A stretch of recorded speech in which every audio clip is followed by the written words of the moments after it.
Hello. Hi, Bruce Powers. Thank you for being here so early. Good lord.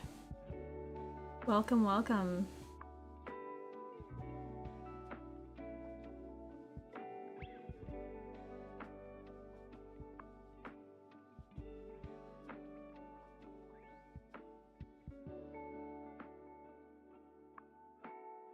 I have a little bit of a different setup this time around. Actually, you know what? I'm gonna make it like my normal setup. Hello, Luda. Welcome. I'm just popping out my chat. And I'm just gonna do one of these. Very good. Looks great. Welcome, welcome. I just got off one of the not longest days of work, but what felt like a long day of work, if you know what I mean. Like, felt like the longest day ever. Yesterday I worked way more, but sometimes it's the day after you do a long shift, you have to do like a normal shift that everything sucks. I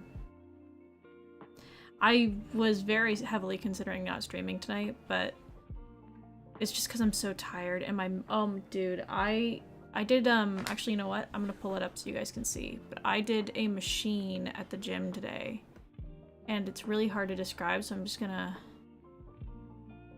Now I need to fuck with my whole setup here. Give me a second. Anyways, it's called the hip adduction, I think. ADD. Not abduction, which is what I want to say it is, but it is not.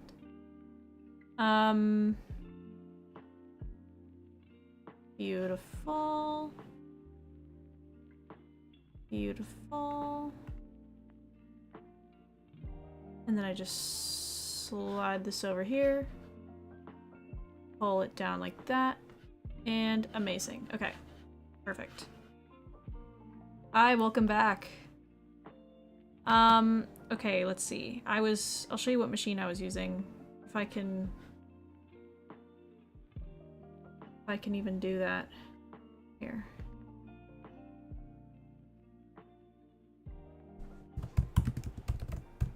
And I am definitely not just gonna free show you guys this, because I am very scared of what may come up. Let's see. Machine. Let me turn off this lo-fi stuff. Thank you so much. You've served your purpose. You have served your purpose. Thank you. Yeah. Okay, this is the shit I was using. Is this machine. I don't even know.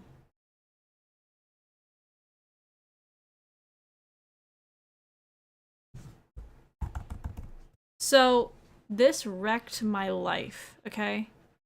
This shit was so painful, and still is painful, still so painful. I did this, so I used to use this machine a lot back in the day when I was like working out.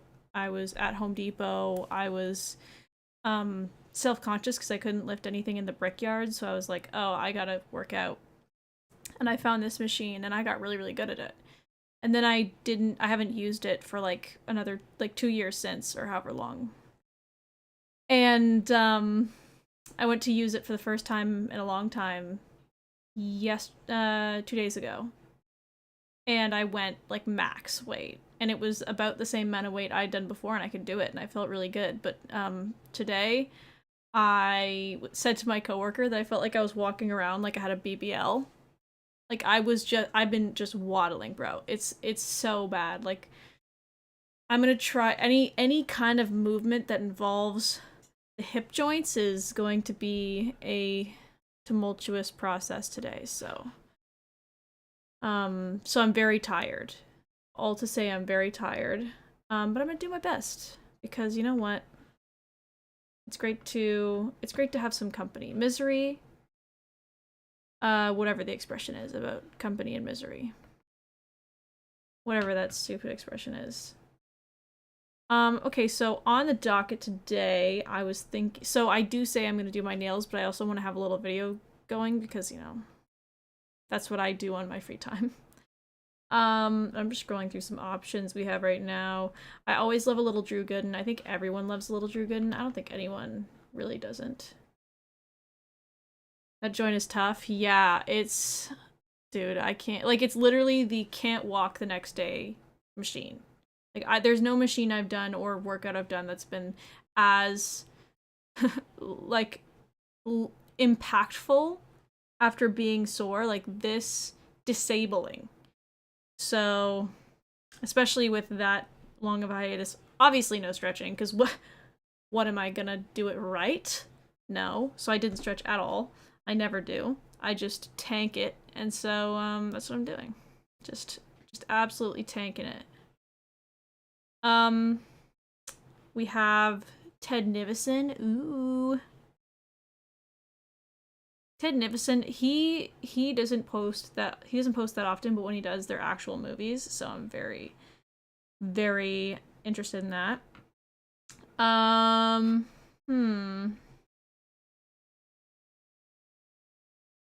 Yeah. I want to play Roblox again. Word, the hip abductor.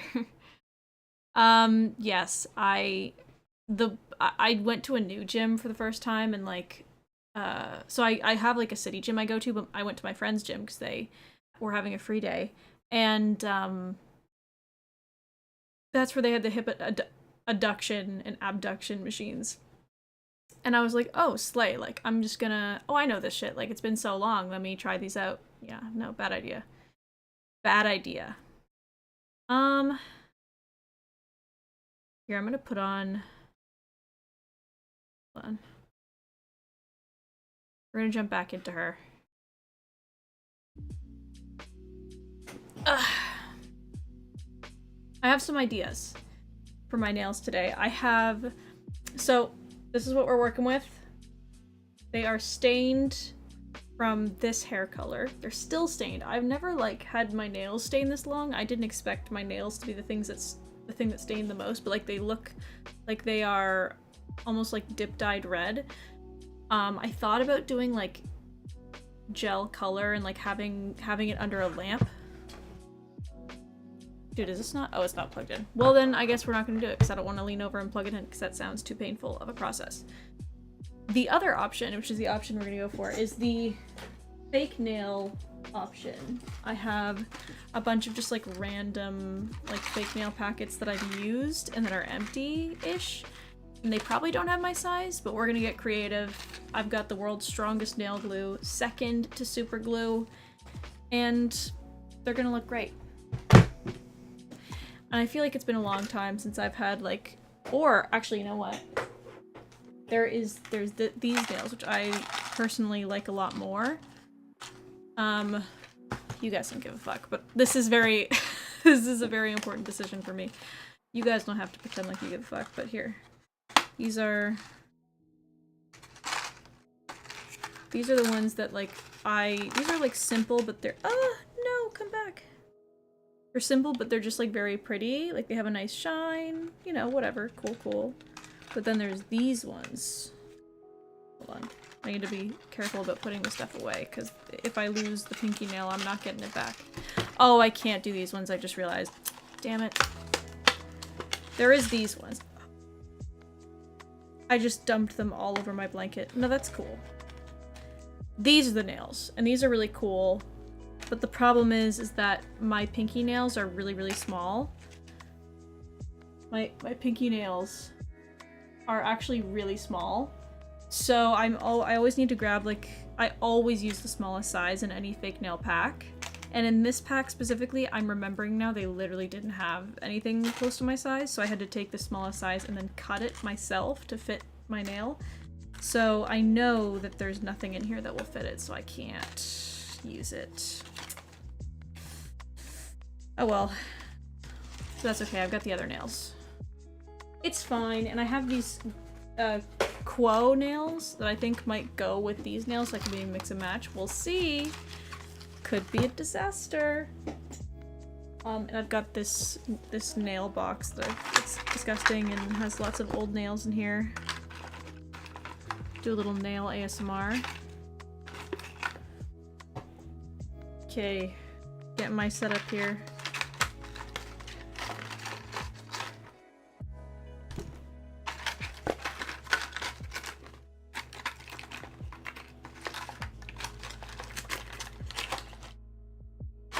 Okay, that's good enough. That is good enough. And I'm thinking we watch... Ugh. A hair. It's annoying me. Let's see what we got here. I thought about it. I'm like, do you think it'd be possible that we could watch, like, Tubi? Like, is that insane? Because Tubi's free. So, probably not. But it'd be cool to, like, watch a TV show.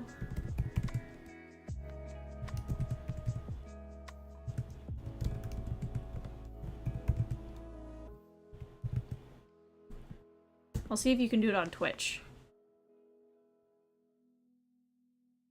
Because it's free to use doesn't mean you can stream it on Twitch. Damn! Damn. That's annoying. What if we watch some Jubilee? I kind of want to do some Jubilee. Because Jubilee is great because, like... Oh, I don't want to do Jubilee. It's gonna be... Jubilee is entertaining, but it can have the potential to ruin my day.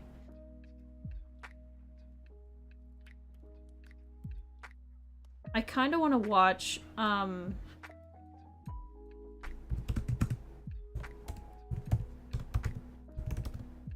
Dr. K has done some Nailbox white noise. Is pretty nice. Awesome. I'm really glad to hear that. Because there will be a lot of it today. I kind of want to watch Dr. K, but Dr. K, his interviews, they're so insightful, but they're so parasocial. Like, that is a problem with them. Like, yes, they're very good for, like, studying and for understanding people go through similar experiences, but they are also, at the same time, extremely parasocial because it allows people to, like, have too much of a... And he knows this, and I think that's why he stopped doing them as much, but it allows random people on the internet to have a really keen sense of a person's mental health. I love that. I personally love that. I love being able to know what other people go through, but when it's like, you know, popular people who are perhaps like really have a lot of parasocial viewers, like Lily Pichu or Cutie Cinderella or whoever the hell, like those ones probably hurt more than they do help, at least for the person being vulnerable. But yeah, it's very, I feel like if I see a good one, I'll definitely click on it, because he's got some Jacksepticeye. I'm not gonna do that. Ethan Nestor? That's cool.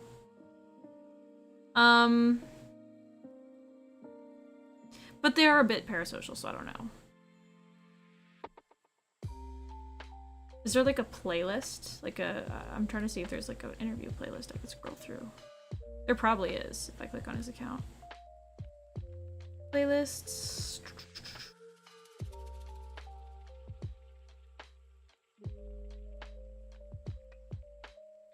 Oh, this is just like membership stuff. Ugh. Interviews. Okay. Full podcast. Oh my god. There's like some really big names in here.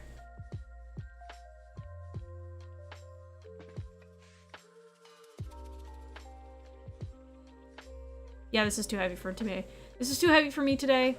We're gonna watch some Drugaden because he never lets me down. And I saw one show up in my feed here.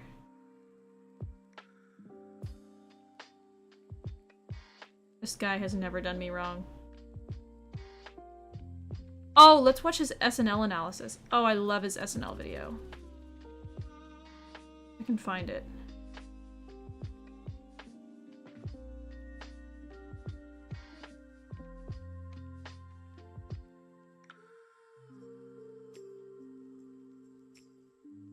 I could just search it up. Drew Gooden SNL. Oh god, I love that video. I show it to as many people I can who care at all.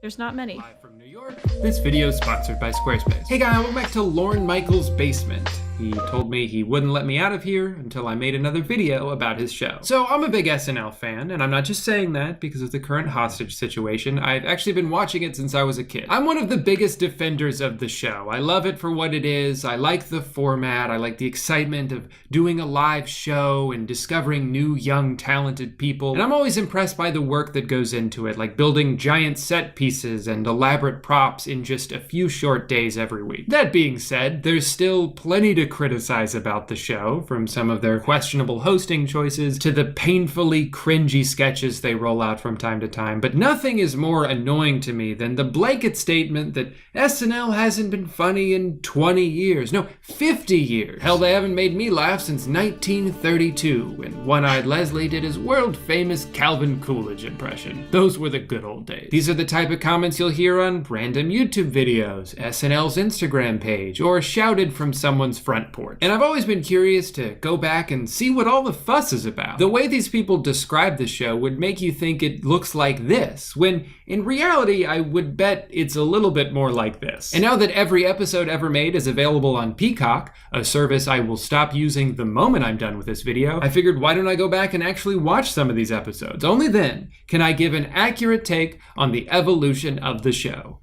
Here goes nothing.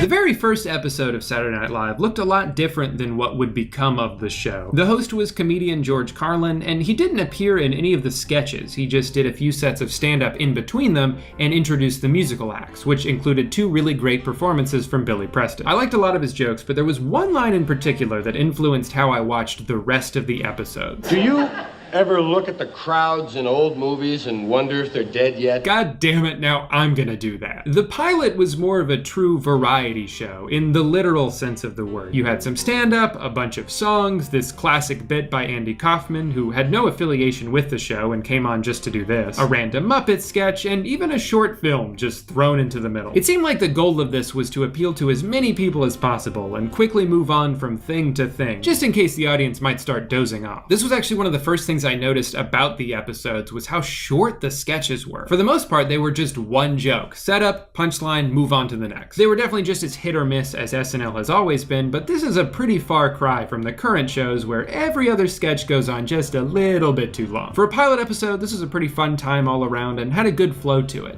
I hope they get picked up for season 2. Okay, forget what I said about the sketches being too short. I guess they stopped doing that. The worst one in this episode went on for almost 12 minutes. And it didn't really have like a theme or a joke throughout. It was just a bunch of wacky characters taking turns being wacky. I am a leaf. The audience seemed to like a lot of these sketches, but most of them didn't really do it for me. My favorite part was Steve Martin's monologue. Excuse me. All right. You'll probably be seeing a lot of him in this video because he used to host the show all the time, and he's also one of my favorite comedians.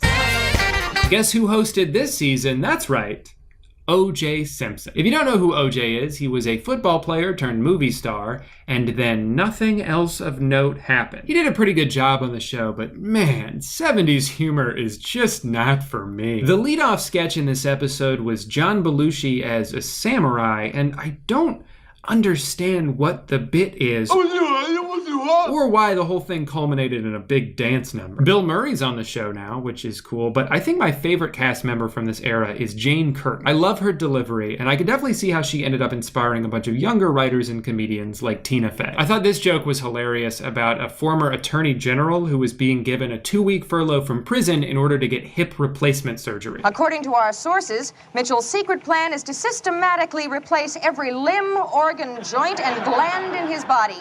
Send his new version back to prison, thus allowing the original to visit himself on weekends. This was an easy choice. Carrie Fisher hosted in season 4. She was fresh off the success of Star Wars, which was like a space movie from the 70s. It kind of flew under the radar. They had her play Princess Leia in her monologue and the first sketch, which was set in the 50s. I love watching older generations make fun of even older generations. I don't know, it's like a time capsule within a time capsule. Nothing in this episode really stood out to me though, but it was fun to see a young Carrie Fisher get to play a bunch of characters. I will say the worst sketch in this one made me feel like I was watching a Lele Pons video because everybody was just yelling. Gee, who's the young man you're seeing tonight? His name's Rap! Okay, so I've watched 5 episodes so far, and I would put the hit rate at about 15 to 20%, which is not so good. All of their pre-recorded bits, or analog shorts, if you will, are almost unwatchable because of how bad they look. This one in particular was basically just what every child makes when they get their first camera for Christmas. Gee, there's nothing left. Oh.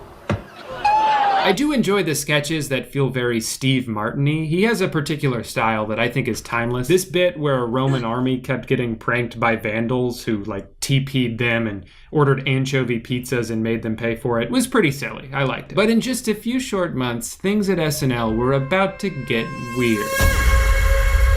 In season 6, the show got turned upside down. Lorne Michaels left because he was feeling burnt out, and his successor fired the entire cast and replaced them with 15 new people, 12 of whom only lasted 1 season. The show changed too dramatically, was hated by people who stuck around to watch it, and the ratings plummeted. For the next year, NBC was on the verge of canceling SNL altogether, which would have made this video a lot shorter. Whenever I hear someone say that SNL hasn't been funny since the 70s, I now picture them watching this season and then writing off the show forever. I watched the first episode and it feels like a weird dream. It's so strange seeing something that looks like Saturday Night Live, but not recognizing a single face besides Elliot Gould. There's something so amateur about the whole thing. It almost feels like I'm watching a political episode of All That. It probably didn't help that they introduced newcomer Charles Rocket as kind of a cross between Chevy Chase and Bill Murray. Which is an unbelievably high bar to cross, especially for someone so uncharismatic and bad at jokes.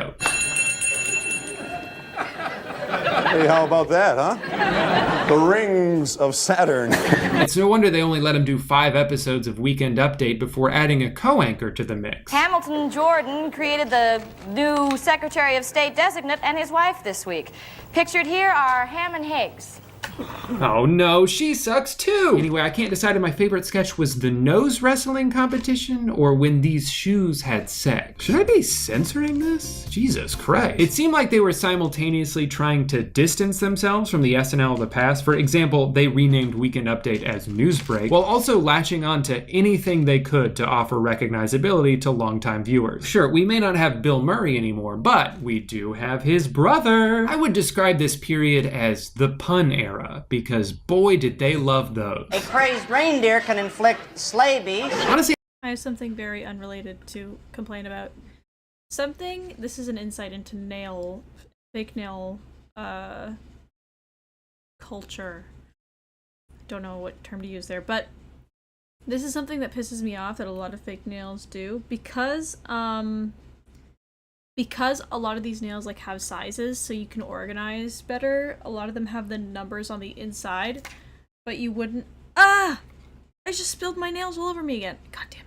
Okay, they have them on the inside, but there's absolutely no way in hell you'd be able to see it because I can't even see it with my own naked eye unless it hits the light right. It is a indentation at the top that you can only see with a light over it, maybe sometimes, or if the light hits it down here. And it's such you have to wait until the glisten hits it perfectly and then you can read it.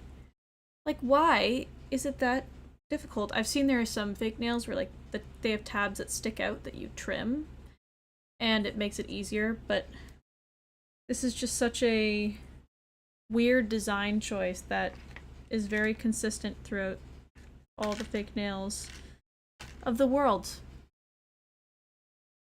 And I accidentally dumped all of them all over me, so I have to fix that now.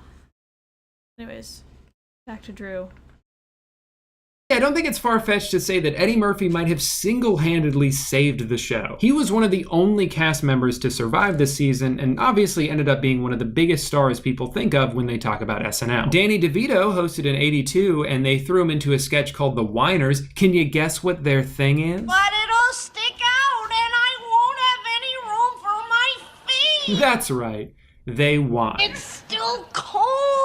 Now imagine watching 5 minutes of this. Rick Moranis hosted in '83, but not by himself.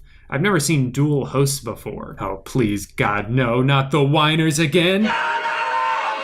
Thank you. Finally, Robin Williams hosted in '84, and they let him do Weekend Update, which had again been rebranded, this time as SNL News. I think they were just looking for any excuse not to have their regular anchor Brad Hall do it, because he was boring. Once again, Eddie is pretty much carrying the show on his back at this point. I can't imagine how much worse it would be without him. Hey, speaking of back, Lauren is, and SNL's finally good again. Just kidding. The '85 season is almost an even bigger disaster than 1980. Did you know Robert Downey Jr. was on the cast this year? Huh? It's pretty crazy how forgettable his time was here, but the whole theme of this season is crazy. The main difference between this and season 6 is that this time they tried to play into the absurdity a little bit, sort of winking at the audience as if to say, yeah, this season's a little weird, but we know that it's weird. NBC has asked me to read the following statement concerning last year's entire season. It was all a dream. A horrible, horrible dream. And I think their self-awareness only worked here because they were able to quickly transition back into being pretty solid again. '86 was Dana Carvey's first season, and he stood out immediately. You also had Kevin Nealon joining, Victoria Jackson, Phil Hartman. In 1987, they hired 3 new writers, Bob Odenkirk, Greg Daniels, and Conan O'Brien, which is like an all-star team. Some of the sketches from this period are so silly that I feel like they have to have been written by either Bob or Conan. I feel like I remember seeing this a long time ago, but they opened season 14 with a sketch about a bank giving out change, but they basically just keep listing different combinations. We are not going to give you change that you don't want. If you come to us with a $100 bill, we're not going to give you 2,000 nickels, unless that meets your particular change needs. And it works because of how earnest he is. We will give you the change equal to the amount of money that you want change for.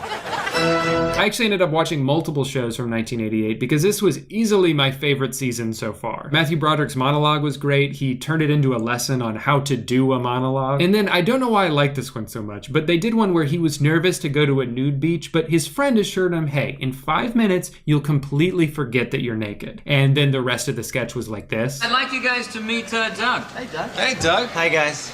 Hey, pretty small penis there. It's such a simple idea, but I thought they pulled it off pretty well. You want to see my pictures from Barbados? Yeah, sure. All right, there I am with some friends on a catamaran. Penis looks great. I think that's how you could describe a lot of the good sketches at the time. Simple ideas that were just well executed. Toonce's The Driving Cat is another favorite of mine. The driving test. Do you think Toonces will pass his driving test? I don't know, that written part is pretty hard. Maybe he'll make up for it on the driving part.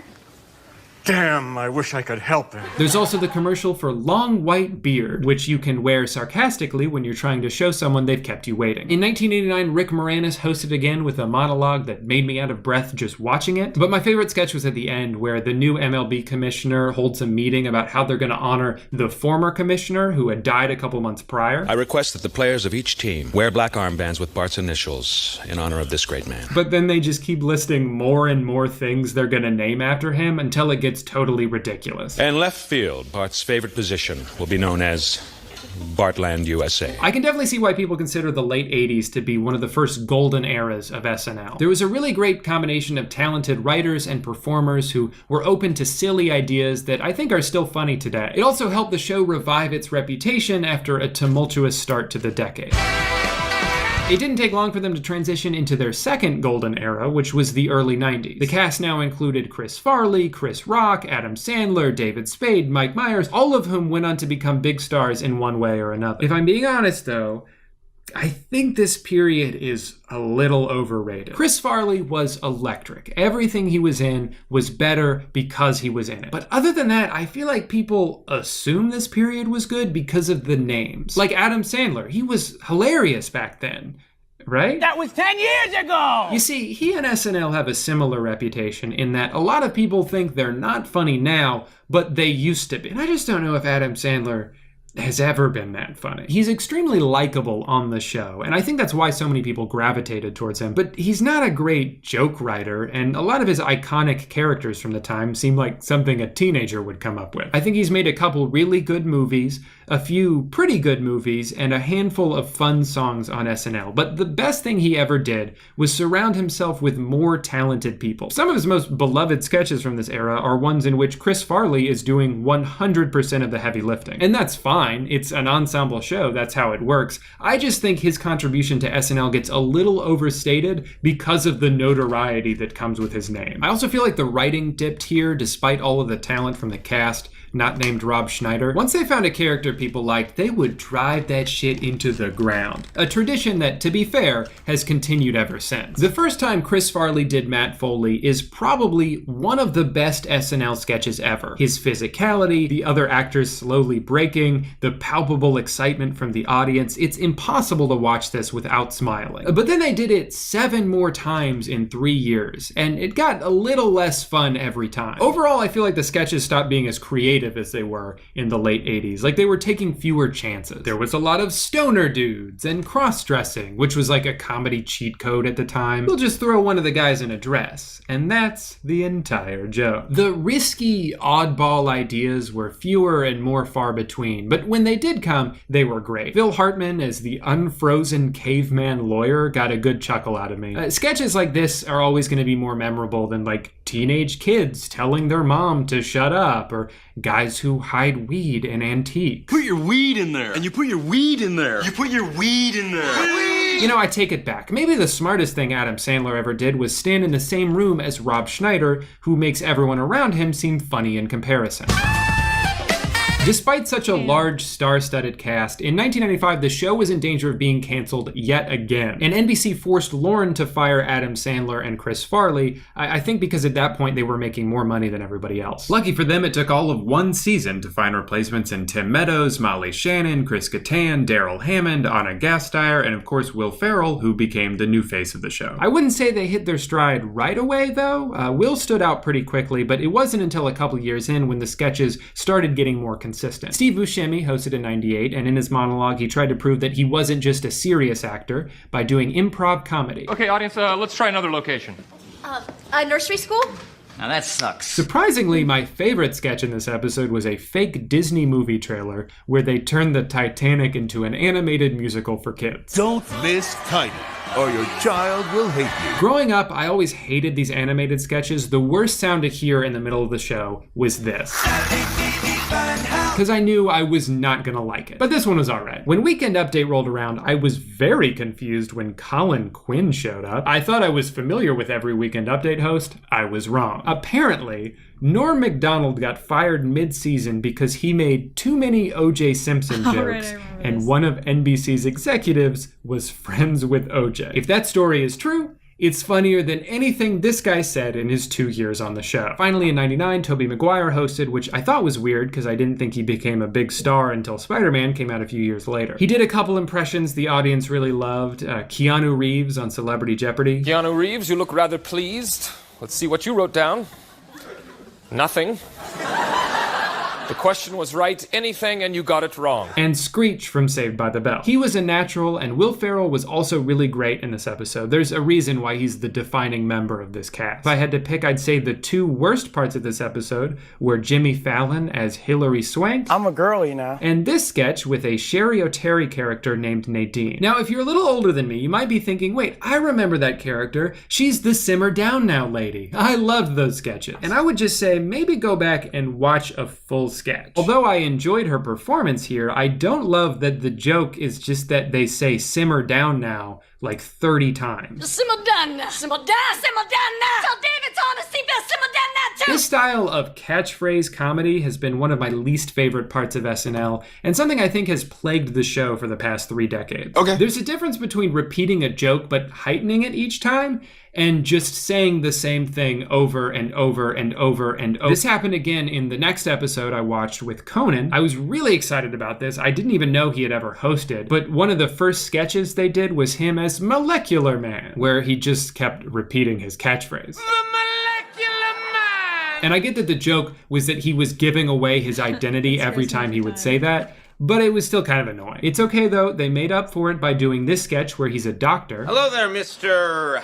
Berenois Brown. Who has to break the news to his patient that in order to save his life during surgery, they had to remove his taint. Are you talking about my fleshy fun bridge? You bastard! You butchered me! Horatio Sands is so good in this. If he didn't sell it as well as he did, it wouldn't have worked at all, but his devastation is hilarious. Oh, he can't work. He lost his tank. Oh. This was another fantastic cast. While most of them didn't turn into big movie stars like the cast from the early 90s did, they were all really funny performers who were perfect for this show. You had Rachel Dratch, Maya Rudolph, Tracy Morgan, Chris Parnell, and Tina Fey started doing Update with Jimmy Fallon, who I guess just woke up from a nap. The Britney Spears episode in 2002 was really good. She nailed Barbie, which may not sound like a compliment, but it is. She was really funny in this, right down to the arm movement. I also like this sketch about a news show where everything kept going wrong, and the rest of the episode was forgettable. Will Ferrell moved on from SNL after this season, but I think he left the show in pretty good hands, with Fred Armisen and Will Forte joining at the same time in season 28. You know, Thanks for joining. as much as I'd love to see Al Gore, John McCain, or Jeff Gordon host, what the fuck happened here? I went with another Britney, this time Murphy. I actually do kind of like the Leatherman sketches that Jimmy and Horatio did, but you're not gonna believe it. They actually broke character during it. What?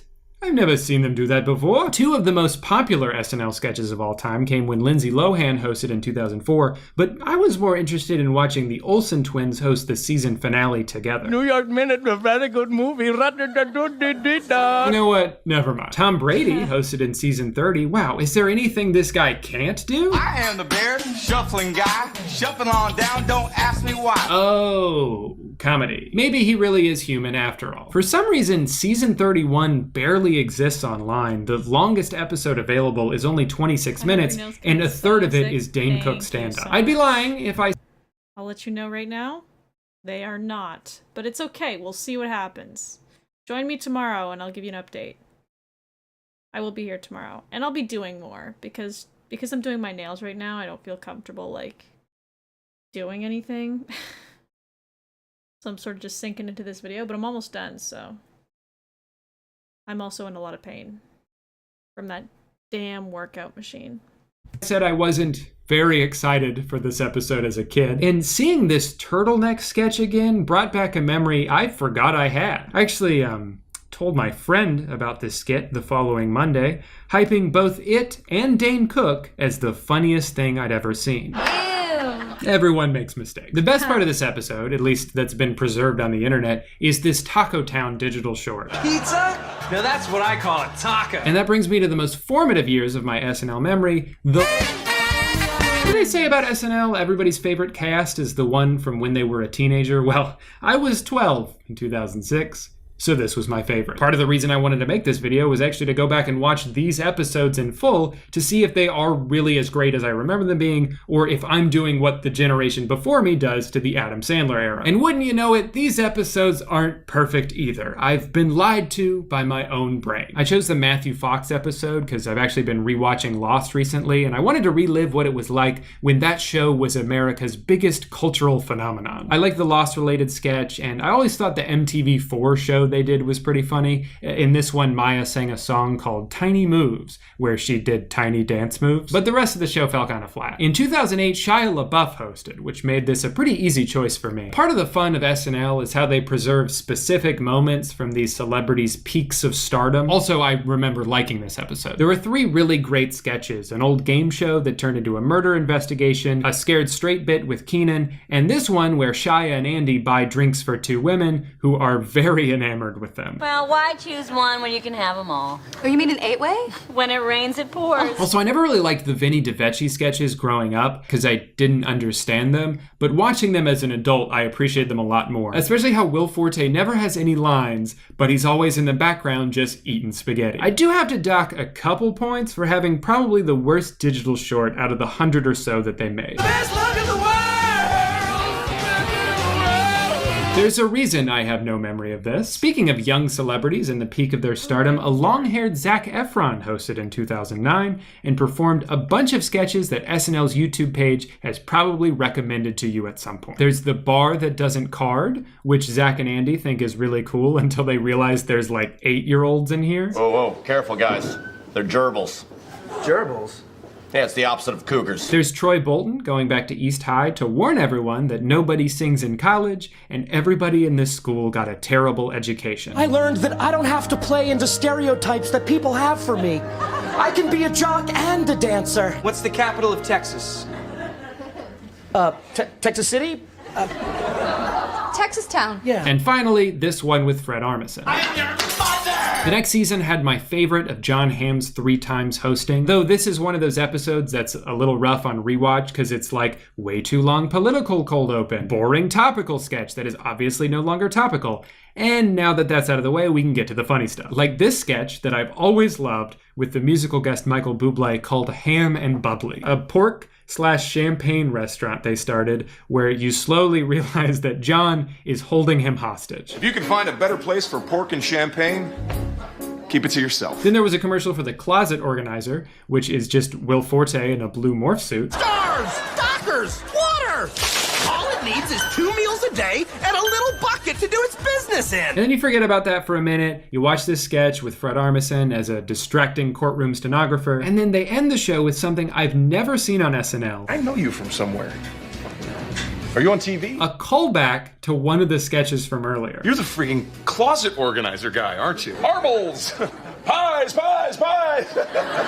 In season 36, Emma Stone hosted, and she's one of those people like Jon Hamm and Ryan Gosling that elevate the episode whenever they're on. Some guests you kind of have to work around and give them small parts and things and not too many wordy lines. So it's always nice when the host can carry a sketch on their own, especially when the show's trying to navigate cast turnover. This season had a lot of Abby Elliott and Paul Britton, 2 people who never really made a huge impact on anything. This Weekend Update was also great. They had Stefan and also John Mulaney as himself, something he did twice while writing for the show. I love to watch any movie that stars an animal because the animal does not know that it is in a movie. Daniel Radcliffe was really good in season 37. They did a Harry Potter sketch where he's sort of a has-been at Hogwarts but doesn't want to accept it. But my favorite was probably Spin the Bottle. Make sure it lands on me. I'll try.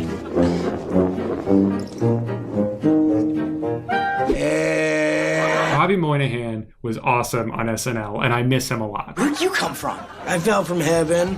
JK. The woods. And finally, season 38 was the last season for Fred, Bill, and Jason Sudeikis. So this truly was the end of an era. Obviously, Bill and Fred were dynamic performers who had a massive impact on the show, but I think Jason was a huge loss as well. It's easy to overlook the importance of the regular dude in sketches. You don't always realize how valuable they were until they're gone. Since then, they've tried to fill those roles with Taron Killam and Mikey Day, but Jason had such an affability to him that I don't think they've been able to fully replace since he left. Anyway, I chose the Bruno Mars episode, and outside of the monologue song, a sketch about creepy animatronics, and the surprisingly earnest sad mouse, there wasn't anything here to write home about.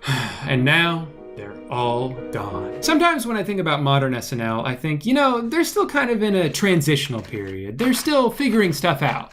And then I realized it's been like 9 years already. And upon rewatching the shows from 2013 on, I realized a lot of them aren't even that bad, or at least not that much worse than the shows I've spent the past 3 weeks watching. The cast is still extremely talented, although maybe not always used in the best way. But this period had Kate McKinnon, Bobby Moynihan, Adie Bryant, Vanessa Bayer, who was super underrated, and Taron Killam had some really funny characters that killed every time. A lot of this, though, I appreciate more in hindsight. I was less excited to watch SNL at the time and often didn't. And yeah, I think it dropped a little bit in quality, but that had more to do with the fact that I was like 20 years old at that point and I was more critical of the things I watched. So I completely understand why people older than me did the same thing to the mid-2000s cast that I grew up on. So 2013 to 2016 is sort of the modern SNL but pre-Trump era. And I feel like it was like right when they were starting to find their comedic footing again, here comes Alec Baldwin. Now, I've talked about this before, but one misconception people have is that SNL got political in 2016, as if that's not something they've ever done before. In the past few weeks, I've watched them make fun of Obama, Hillary Clinton, Jimmy Carter, Ronald Reagan, Al Gore, Mitt Romney, George Bush 1 and 2, and now they make fun of Biden. Kamala Harris will become the first vice president to be featured as a wax figure at Madame Tussauds Wax Museum, while Joe Biden is the first wax figure to become president. And sure, like a lot of people, I prefer the non-political sketches, but let's not act like this is some new thing they're trying. It's like saying I used to like SNL until they started having musical guests. Personally, my biggest issue with how SNL handled the Trump era was just that they hired out. Of course they're gonna make sketches about Donald Trump, but you have all these new cast members on the show trying to make a name for themselves, and then you overshadow all of them by bringing on Alec Baldwin to play the guy who was already getting 24/7 media coverage. So I understand why this would cause casual viewers of the show to think that 1, they've gotten more political now, and 2, the current cast isn't very good. Both of those are the result of this. But despite often being overshadowed by Alec Baldwin and Jim Carrey, I do think the current cast and writers have done some pretty solid work. Michael and Colin are great together, even though it took them a couple years to not be terrible at update. And although Kyle doesn't always have a huge role on the show, I think Beck has been a perfect cast member because of how versatile he is. Melissa Villaseñor is constantly hilarious. Bowen Yang is already looking like a star in the making. And now they've got this guy, who people DM me to say they thought was me, just because we have the same face, name, and hairstyle. But of course, I couldn't talk about modern SNL, just in the making. And now they've got this guy. This guy, that's so funny. Also, update. That didn't take very long, did it? Now my fingers aren't stained all the time. I mean, they're still stained, but you can't tell. Yay!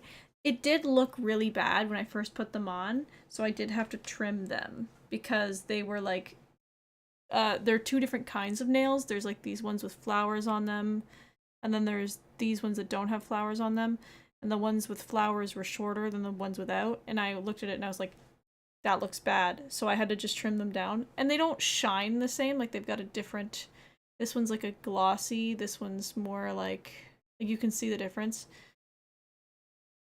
But you know what? Like, we don't always get what we want. Anyways, back to this SNL. Guy, who people DM me to say they thought was me, just because we have the same face, name, and hairstyle. But of course, I couldn't talk about modern SNL without bringing up this. What I have to say right now might be a little cringe. People are so mean online. To the moon! That's looking like a cap. This episode was awful. I hated it. It was so difficult to watch that I was actually relieved when Chad showed up. I hate Chad. But even in this terrible episode, there were a few bright spots. I thought the sketch about how all our conversations sound the same now was spot on. I went to one dinner outdoors and one dinner indoors. Do I have brain damage? But I'm not going to sit here and say that it was a good episode, because it wasn't. I don't think they should have had him on in the first place, although I understand why they did. That's just what SNL does. Every so often, someone controversial will come host. Whether it's Rudy Giuliani in 1997, former board game mascot Donald Trump in 2015, or Elon Musk. Wait, what? That's the guy who makes self-driving cars and self-exploding spacecrafts. But he's not a comedian/performer. This is gonna be cringe. So then more people watch than usual. It's the talk of the town for a day and a half. And everyone picks the worst sketch of the bunch to post on Twitter and satisfy the SNL Sucks Brigade. And it's a shame, though not a surprise, that this episode got all the attention because they followed it up the next week with Keegan-Michael Key, an iconic sketch performer who brought the exact opposite energy to the show. And then a season finale with Anya Taylor-Joy that had so many excellent bits in it. I think this was actually their best episode in years. I love this rerun of an old game show where they keep having to cut parts out because the celebrities on it all turned out to be terrible people. I loved Beck Bennett as my favorite celebrity, Vin Diesel. When the movie's not loud enough.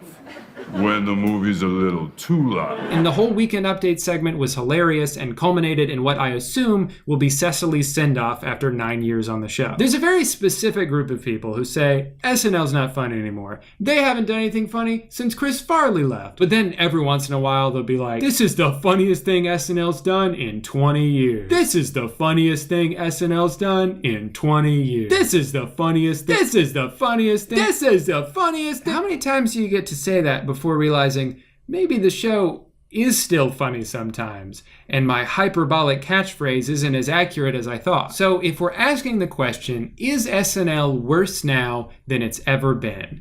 The answer is no. It's the same as it's always been. The difference is, in 1992, if there was a terrible, unfunny sketch, and there were, people forgot about it the next day. A lot of the reason there's this generation that looks back on the 80s and 90s with rose-colored glasses is because these sketches have been viewed retroactively in the form of best-of DVDs and shortened reruns on VH1, where they condense the episode down into the 3 funniest sketches and the rest quietly disappear off the face of the earth. Nowadays, it takes 5 minutes for a sketch to get ripped onto Twitter and quote retweeted into oblivion. Every failure that happens on the show will get torn to shreds, not necessarily because it's so much worse than it's ever been, but because now it's so much easier to shit all over things. That's like 70% of what the internet, Twitter, and my YouTube channel is. Nostalgia is a drug that causes us to misconstrue our memories. It's human nature to look back on things more fondly because old thing good and new thing bad. And because of its longevity, SNL will always fall victim to this. But more often than not, it's an illusion. I guarantee you this will happen again in another decade when people are like, SNL hasn't been funny since the 2010s. Remember Kate McKinnon and Cecily Strong, Beck and Kyle? Those dudes were stars. This new cast stinks, and they do way too many sketches about President Carlson. When did SNL get so political? My point isn't that you're wrong to not like Saturday Night Live. I love the show, and I will be the first to admit that sometimes it sucks ass. And admittedly, it can feel kind of weird to defend something with a success percentage that would only be impressive if this was baseball. Your time is valuable, and if staying up to watch this show live is not worth it to you, I can't blame you. All I'm saying is, if you're gonna criticize the show, at least try to do it with even a hair of nuance. I agree that at this point there are dozens of other sketch shows and even independent YouTubers who make funnier sketches than what you'll see on a random SNL episode. And I think it's natural to want to compare those things, but it is a little unfair when you consider the process of how they get made. Most sketch shows get worked on for weeks or months at a time. They're written, rewritten, recorded, edited, rewritten again until they're perfect. And if something doesn't turn out the way the writers expected it to, it probably never sees the light of day. SNL doesn't have that luxury. The writers are up for 19 straight hours on Tuesday trying to come up with an idea good enough to make the host laugh, and then they narrow it down to 8 or 9 on Wednesday, and that's pretty much what ends up in the show. So if any of the sketches seem like the insane ramblings of someone who's dangerously sleep deprived, it's probably because they are. I'm pretty sure the only reason that Wario courtroom sketch ever happened was because Elon was like, I want to play a Mario character. And then a couple of the writers spent like an hour and a half trying to make something funny. Like I said, it can feel pretty weird defending something that is so often not good. I like to think that I have pretty good taste when it comes to comedy, so a lot of people, when they find out I enjoy this show, are like, really? You like this? Just know, most people who watch SNL are also critical of them. I don't sit there laughing my ass off at every joke regardless of if it's funny or not, but it's kind of like being a fan of a sports team. They're not gonna win every game. Some seasons are better than others, and it sucks when you see your favorite players move on to a different team. But no matter what, I almost always find something to root for. There's nights where it's like, that episode was kind of rough, but Kyle really shined, or Chloe had those 2 really funny sketches. And that's part of why I enjoy watching it. It's fun to root for these young comedians and watch them get better over time and come into their own. And then one of them ends up in a big movie a few years later. And you're like, I remember watching you when people said, who's this girl? She sucks. But you always believed. You were there from the beginning. And I understand that that kind of thing does not matter to a lot of people, but I like it. SNL is not the pinnacle of comedy, but it's also not the worst show ever made. And if you still feel absolutely certain that the old shows were perfect and the new shows are crap, I would encourage you to go back and watch a random full episode from your favorite season, and you will see that your memory is playing tricks on you. Anyway, I have rambled for 6 hours, geez. I hope you liked this video. I spent pretty much all month on it, so I would appreciate it if you commented something like, you suck, idiot, SNL trashed like you. That would mean the world to me. That being said, I do have bills to pay, and NBC will probably put a copyright strike on this video, so please enjoy this word from today's sponsor. Hi. No thanks. Thank you for the beautiful, beautiful video essay, Drew Gooden, while I did my nails. Very nice. Thank you. Okay, maybe we'll do a little Jubilee. I'll change, change the title of this thing. Edit.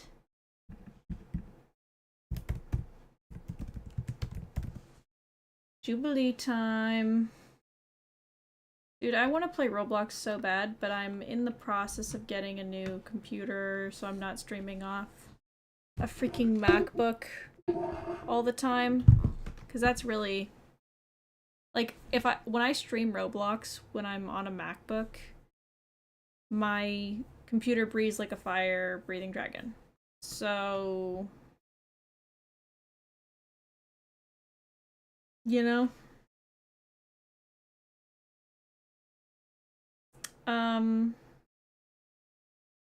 We could also watch a little Hassan Austin compilation that feels cozy, and hilarious. Let's do Jubilee first. You know what? I'm just gonna do one of these.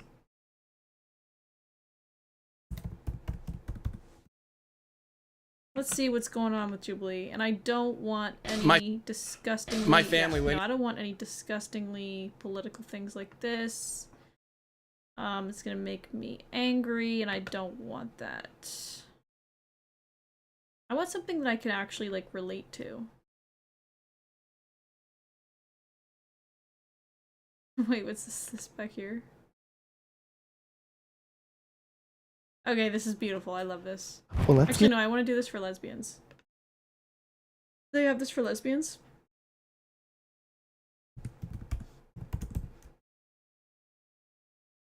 Who's lesbian? Test your radar. I knew it! Hi, I'm Miley. Hello. You looked straight at my chest when you looked at me. Oh. They brought 3 people together.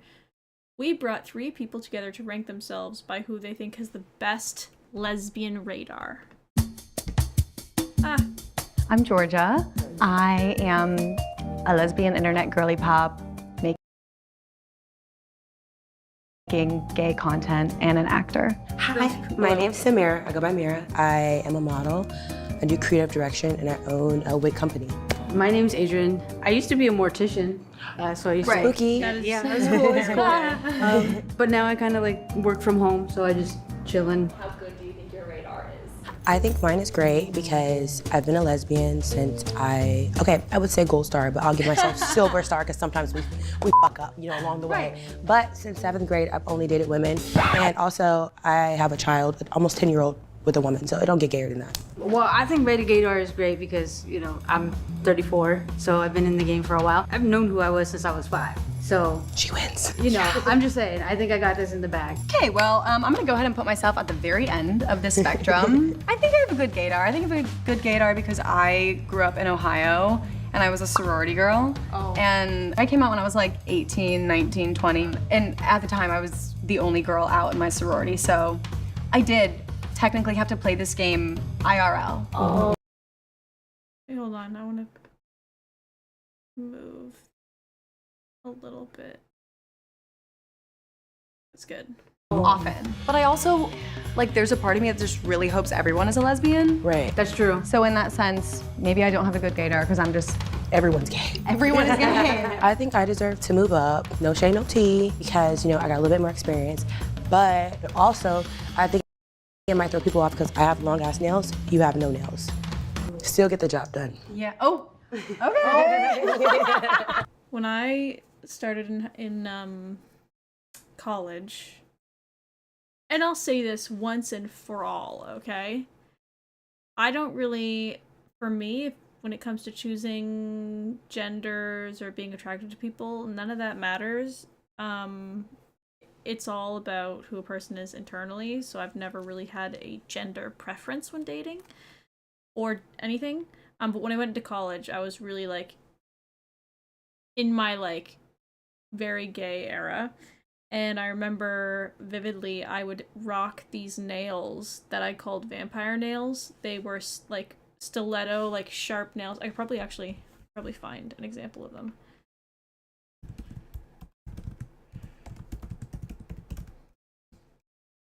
Yeah, so this is what the nails were looking like.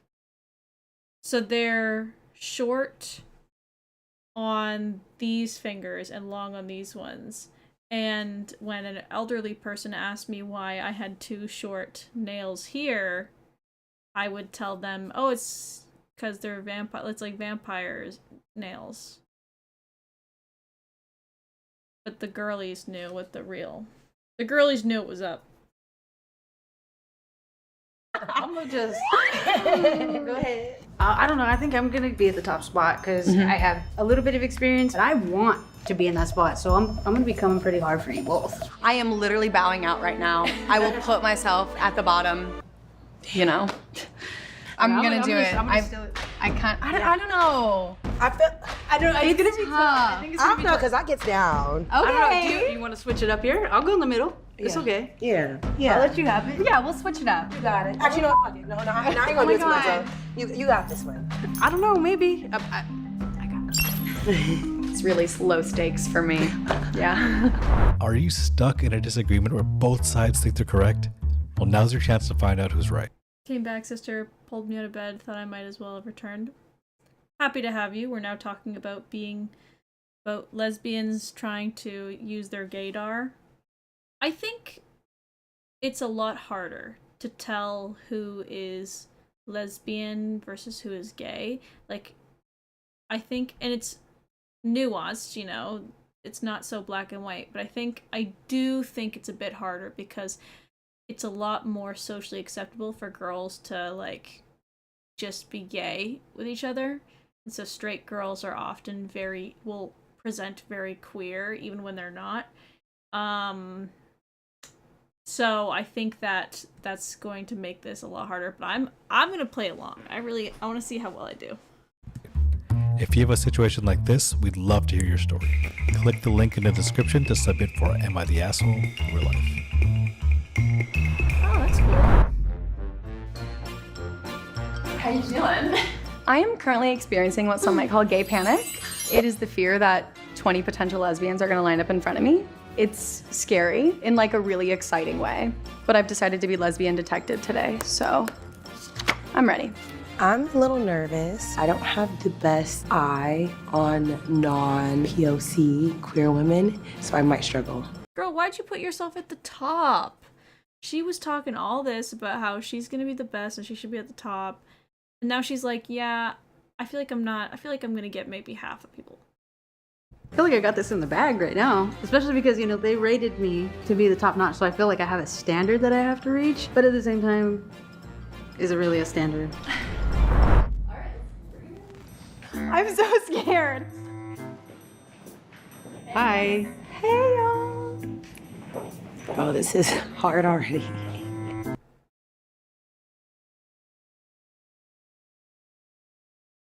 So let's see here. She's got high sneakers, long socks, a skirt with a sweatshirt over it. What is this necklace? It's giving pretty straight. Especially, I think the shoe, I don't know. I'm getting a little bisexual with this. I'll land on bisexual. Well, I feel short. Am I red? Thank God. Let's see if I recognize anyone. Okay, you know what? She looks pretty gay. Tinder. No, we're good. Whoever laughed, that was a lesbian. Hello. Hi. Okay. This is a queer woman. Okay, so you're really good on the eye contact, so that's good. What's your name? Mary Kate. I'm Mary Kate. Do you use carabiners? Yes, I do actually. Lesbian. Do you play sports? Yes. Can I see your hands? Lesbian. I think you're gay. Hi. Hi. Okay, tattoos giving gay, but I will say, what do her shoes look like? Lesbian. I can't even tell what her shoes are. But she does seem pretty damn gay. Hi. This does bisexual. Hi, I'm Kiara. Finally. Kiara. Yes. It has to do with all the decor, the like the top is very queer, the pants, the like cargo jeans. Lots of tattoos. Yes, tattoos. 9. What's your zodiac sign? Capricorn. That's me. No wonder. December 27th, too. That's exactly my birthday. That was freaky. That was so. That's 9. What's your zodiac That is sign? Capricorn. December 27th, too. Because I'm a December and not a January. That if does you make need a difference. clarification. It does make a difference. Oh my god. This person is exactly me. This person is literally. This was me probably 2 years ago. I feel like you might be trying to throw me off. Do you have any matching tattoos with an X? I don't. What's your favorite sport? Lacrosse. Well, that's pretty straight. Lesbian. I'm still gonna say lesbian. It's just a vibe. I think you're also gay. Okay, cool. Hi, I'm Grace, or you can call me G. My friends also call me G. Oh, amazing. It's your grandpa's birthday. You know what's so weird? I looked at one of those. Actually, I could probably pull it up. I looked at one of those birthday charts. What birth? Wait, how do I Google this? It was birthday.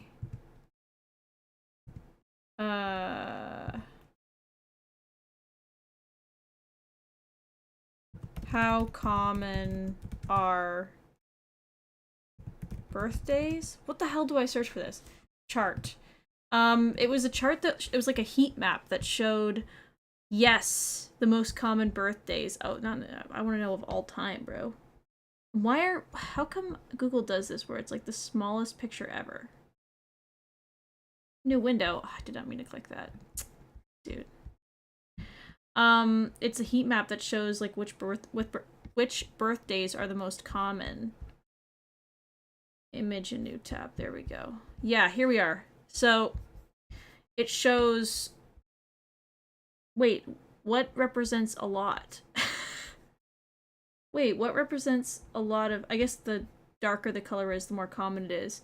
And I think it was my birthday is actually decently common. Oh, I guess it's not on this chart. Oh.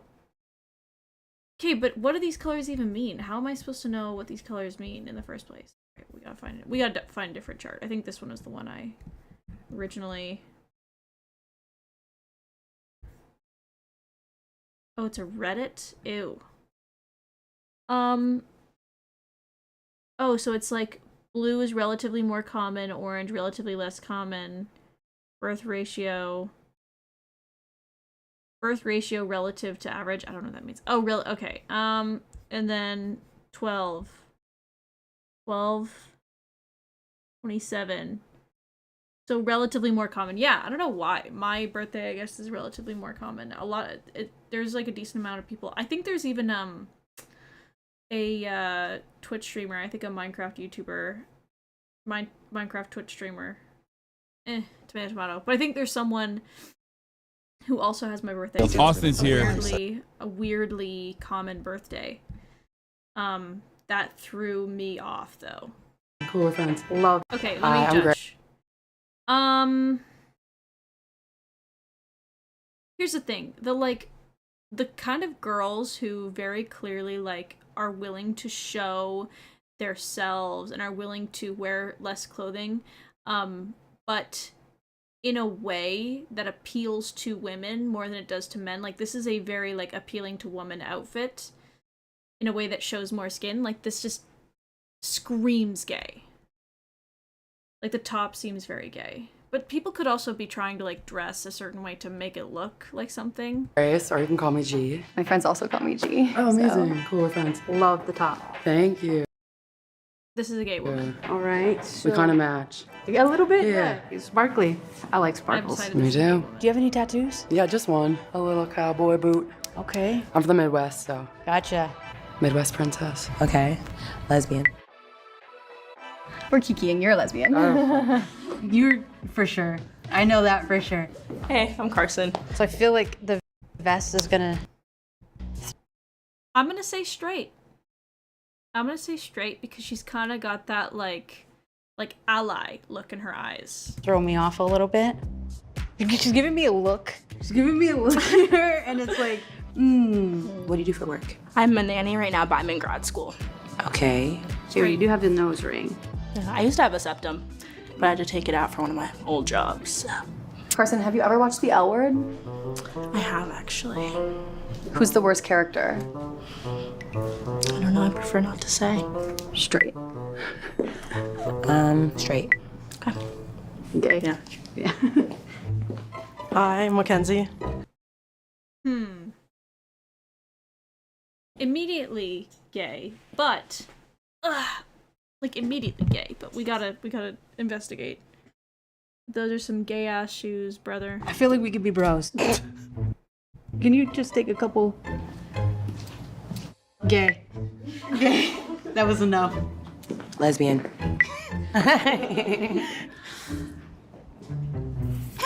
Lesbian, sorry. I'm Kenzie. Kenzie. I don't know. Okay, Crocs, that's a huge thing. Oh, the pink's kind of throwing me off, but all.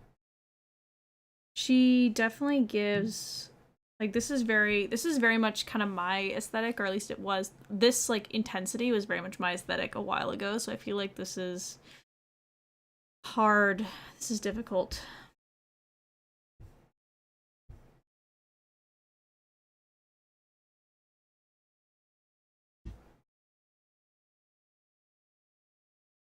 Oh, nice.